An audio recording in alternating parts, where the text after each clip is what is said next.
Sa ngala ng Ama, ng Anak at Espiritu Santo. Amen. Ipinagdiriwang natin ngayon ang huling hapunan ng ating Panginoon, ang Last Supper.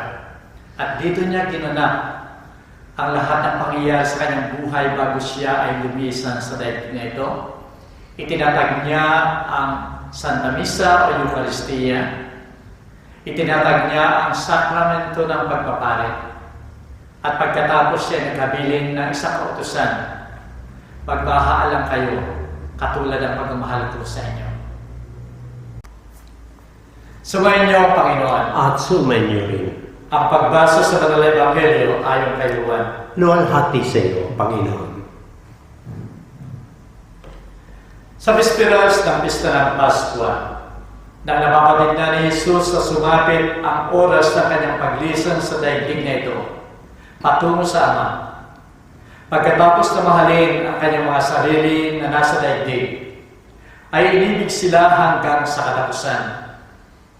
Habang nagkahapunan sila, nang may tanim ng Diablo sa puso ni Judas Iscariote, na anak na Simon ang pagkakanulo sa kanya, si Jesus yayamang nababatid niya na ang lahat ng bagay ay pinagkatiwala ng Ama sa kanyang kamay, at siya ay galing sa Diyos at babalik din sa Kanya. Ay tumindig sa hapunan, nag-alis ng kanyang mga kasuotan, at kumuha ng tuwalya at ibinigkis sa kanyang sarili. Pagkatapos ay naglagay ng tubig sa palanggana at hinugasan ang mga paa ng mga alagad at pinunasan ng tuwalyang nakabigkis sa kanya. Paglapit niya kay Simon Pedro, ay sinabi nito sa kanya, Panginoon, huhugasan mo ba ang aking mga paa? Sumagot si Jesus at wini sa kanya, ang ginagawa ko ay hindi mo nababatid ngayon, mauunawaan mo pagkatapos. Kailanman ay hindi mo hugasan ang aking mga paa, ang sabi sa kanya ni Pedro. Tinugon siya na Jesus, kung hindi kita huhugasan, hindi ka makakabahagi sa akin. Kaya tunika ni Simon Pedro sa kanya, Panginoon, hindi lamang ang aking mga paa, kundi pati ang mga kamay at ulo. Ano Jesus sa kanya? Ang naligo na ay hindi na kailangang hugasan, kundi mga paa lamang, sapagkat malinis ng lubos, at kay malilinis na, kahit hindi ang lahat. Nalalaman ko sino magkakanulo sa kanya, kung kaya sinabi niya, hindi kayong lahat ay malilinis. Na mahugasan niya ang kanilang mga paa, at makuha ang kanyang mga kasuotan, at muling naupo sa pagkain, ay sinabi niya sa kanila, naunawaan ba ninyo kung ano ang ginawa ko sa inyo? Ang tawag sa akin ay Guro at Panginoon, at tama ang sinabi ninyo, sapagkat gayon nga ako. Kahit kung ako na Panginoon at Guro ay naghugas ng inyong mga paa, kayo man ay dapat maghugasan ng paa ng bawat isa. Sapagkat binigyan ko kayo ng halimbawa upang gumawa kayo katulad ng ginawa ko sa inyo. Ang salita ng Diyos. Purihin ka, O Kristo.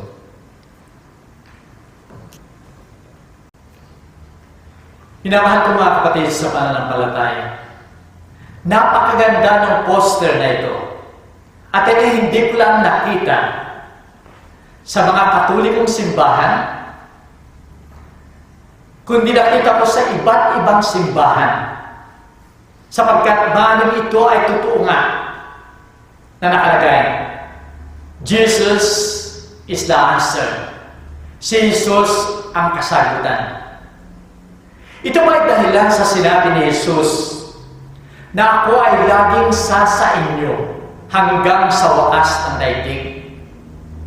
O dahil ba ito sa kanyang utos na kung tutuparin natin lahat, ay magkakaroon na siya ng kasagutan. Isang utos ang binibigay ko sa inyo, katulad ng pagmamahal ko sa inyo, magmahalan sana kayo. Minamahal ko mga kapatid, paano mabibigyan ng ating Panginoon ng kasagutan ang lahat ng mga pangyayari sa ating buhay? Halimbawa na lang sa ating paligid ay ang daming mga problema na nagaganap. Naririyan ang kaguluhan sa maraming parte ng daigdig. Naririyan ang digmaan sa Ukraine at Russia. Naririyan ang tensyon ng iba't ibang bansa na maaaring ito ay magdulot ng isang panibagong digmaan dahil sa agresibong aktibidad ng China o kaya ng iba pang mga bansa. At dahil dito, nagkakaroon ng kaguluhan. Sa ating personal na pamumuhay ay marami tayong problema. Kaya kung titingnan natin, ang lahat bang ito ay mabibigyan ng kasagutan ng ating Panginoon? Minamahal ko mga kapatid, sa ating pagdiriwang ng huling hapunan ng ating Panginoon, ay ito'y maaaring magbigay ng liwanag sa mga katanungan ito. Sapagkat kung bibigyan lamang natin ng magandang pakahulugan, kung isa sa buhay lamang natin at susundin ang utos ng ating Panginoon na ginawa niya sa huling hapunan, maaaring siya nga ang katugunan o sagot sa mga problema ng ating buhay at ng mundo ito. Una sa lahat sa huling hapunan ay itinatag niya ang sakramento ng Santa Misa o ang Eucharistia. Na dito ay tinatanggap natin ang katawan at dugo ng ating Panginoon. Sa huling hapunan, sa anyo ng tinapay at alak, ay naging katawan at dugo ng ating Panginoon. At siya natin tinatanggap sa Santa Misa. Kung ito'y patuloy natin tatanggapin, si Jesus ay mapapasa atin at tayo ay mapapasa Kanya. At kung tayo ay nagkakaisa, siya ang nasa atin at tayo nasa Kanya, ang buhay natin ay magkakaroon ng liwanag. Ang buhay natin magkakaroon ng init, magkakaroon ng lakas sa pamamagitan ng ating Panginoon. Sinabi nga ni Father Pio na mas madali pa ang mag-survive o mabuhay sa daigdig na ito na walang araw kaysa mawalan ng Santa Misa. Si Father Robert de Grandes, isang Jesuitang pare, ay isang manunulat, isang speaker din sa Amerika. Ang sumulat minsan at sinabi niya na yung NASA, National Aeronautics and Space Administration, isang sanay ng gobyerno ng Amerika, ang gumawa ng isang kamera.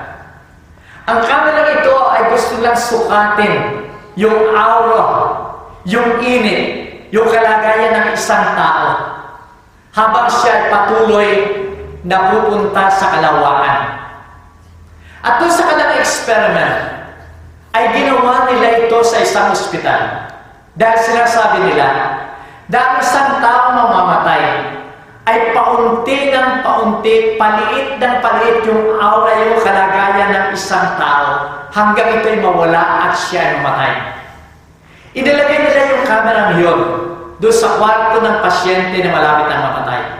At sila ay naroon sa isang kwarto na hindi sila nakikita. Subalit nakikita nila ang lahat ng nangyayari sa kwarto ng pasyente yun. Nakita nila na may isang taong pumasok doon sa kwarto ng pasyente. At doon sa bulsa niya ay mayroong isang liwanag. Na kinuha ng taong yun, yung nasa kanyang bulsa na liwanag, ay biglang nagliwanag ang buong paligid ng kwartong yon. At hindi nila makita kung ano nangyayari doon.